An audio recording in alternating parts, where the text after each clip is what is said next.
It is a story you will only see right here on WUSA 9. After several weeks on the job, Virginia's Lieutenant Governor Winsome Earle-Sears says the new administration is settled and working to deliver on those campaign promises. They've also stirred up controversy over masks in schools and critical race theory. Everything was on the table as our Larry Miller sat down with the Lieutenant Governor for a conversation you will only see right here. I had the honor to present the Lieutenant Governor-elect. Almost 2 full weeks in. How's it going? It feels good. They tell me that I'm having fun, and I'm trying to figure out if it's real fun. I couldn't wait to actually get and start doing the job, because that way I at least had some semblance of a routine. I know where I'm supposed to be every day, 12 o'clock. I'm going to be presiding over the Senate. Has it sunk in on you yet that you are here in the job doing the work that you campaigned so long for? Once I actually won, it was, do you know what you won? You know, that it was awe for me. But then it was, okay, I've won, let's go. The only barrier that I really care about is the education of the children. I ran because I wanted to do something about education so that our children would have a hope in the future. Go ahead and put it up in the bin and go ahead and read quietly. Education is seen as a top priority for the Lieutenant Governor. Prior to becoming Lieutenant Governor, she was appointed to the Virginia Board of Education by then Governor Bob McDonnell in 2011. This week I went to visit a school, and you know, the school, majority black, and the children are already 2 years behind. Before COVID, and now that the schools have been closed most of the time, I'm told that they're now 4 years behind. How are we going to help these children? The administration is pointing to the reestablishment of K-12 labs as a way of helping Virginia children.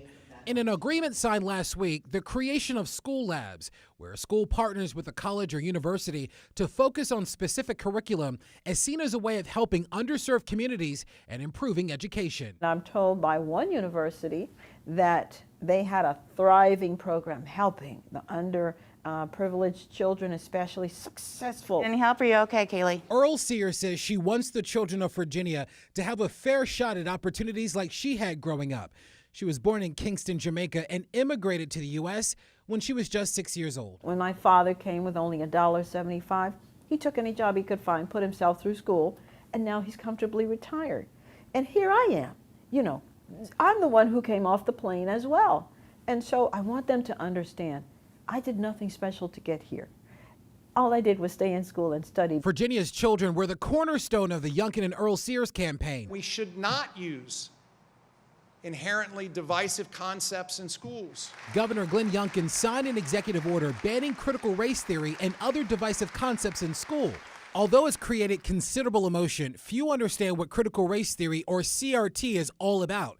Critical race theory is a scholarly concept that suggests racism is not just the product of individual bias or prejudice, but something embedded in our legal systems and policies. There seems to be, at least among some, that there's an attack on history. Someone with your rich background understands the importance of that. How do you talk to parents that are concerned that history is being attacked and not being allowed to be taught in schools? So I keep hearing that critical race theory is not taught in schools. So they may not use the term critical race theory, but it's there. It's semantics, and these word games help no one. I have information, for example, that shows, for example, Loudoun Public Schools paid more than $300,000 on critical race theory. I'll give you an example. I just happen to have some information here because I was fact-checked once again.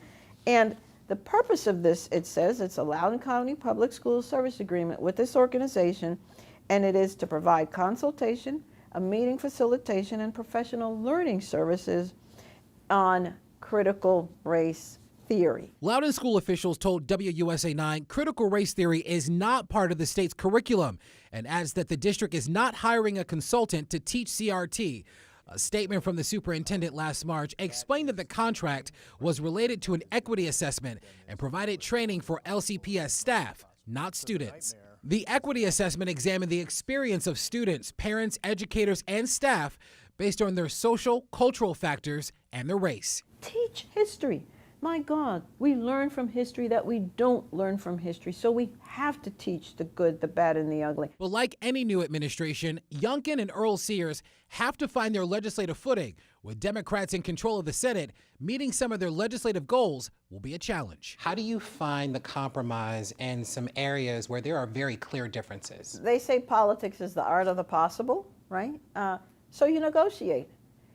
I believe that Democrats, as well as Republicans, we're trying to all get at the same thing, and that is for the child to have a hope in the future, to have a good education. Larry Miller, WUSA 9.